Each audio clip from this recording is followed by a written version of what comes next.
Okay, as a global speaker, Mr. Bright, the light and the salt of the earth, can you expatiate on what storm of life look like and how can people go out of it? Okay. First and foremost, let me start by saying that in life, everybody faces storm. Now, everybody in life literally faces storm.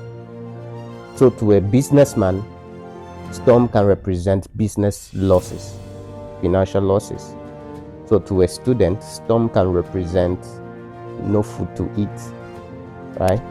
To a preacher of the gospel, storm can represent hindrances into cities of lack of financial funds to publish the gospel.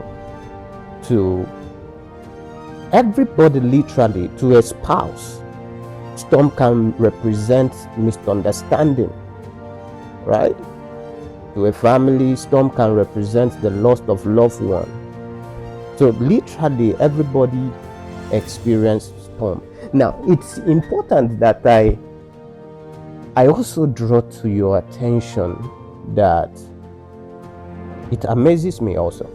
Jesus itself faced storm.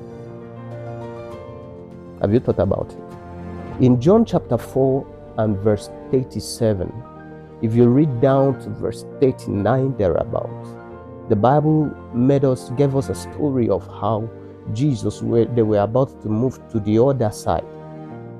And that's the same thing applicable to us. Not every storm connotes error. Not every storm you faced in life represents failure. Not every storm reveals that you are not doing it well. Most times, the storm you face is a validation that you are the right path. Most times, the storm you faced in life is a validation of how great your destiny is. I tell you the truth. So in the story of Jesus, now you realize that it was the very moment that Jesus said to his disciples, let's go to the other side. So you and I, the other side can be the next phase of our business execution. The other side can be the next phase of our life success. The other side can be the next phase of our family planning. The other side can be the next phase of our financial scaling. The next phase can be several things to several people. But this is one thing you need to understand, that the next phase will not just happen because you are born into the family you belong to. No. The next phase, the storm of life will come to dare you to see if actually and really you are deliberate, intentional to actually get there. So storms are validations. It's important you understand that storms are validations. They come to vet your ability, your persistency, your resistance. And I'll leave you with this. There are two things you need to do the very moment you face storm. According to the story of Jesus, number one, whenever you are faced with storm, hold your peace. Hold your peace and express it out in actions.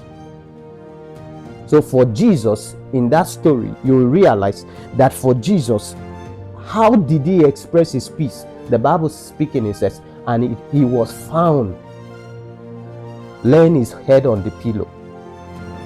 The second thing you do whenever you are faced with storm, speak peace. Speak peace. Speak peace. In Mark chapter 4 and verse 39, the Bible says, and he arose and rebuked the wind and said, peace, be still. And there was a great calm. So if you want to experience that calmness, can you learn to hold your peace? And also, can you learn to speak peace? And in trying to speak peace, what I mean also is that don't allow the storm you face change the initial dream you had. Don't allow the storm you face, because the storm comes along the way. There was an intention. You wanted to start this business. You never knew that in the course of trying to execute the idea, these challenges will come. The challenges are storms. So don't allow the storm you face change your desire. God bless you. My name is Bright John. I'm a global speaker, a teaching priest, the light and the salt of the earth. God bless you.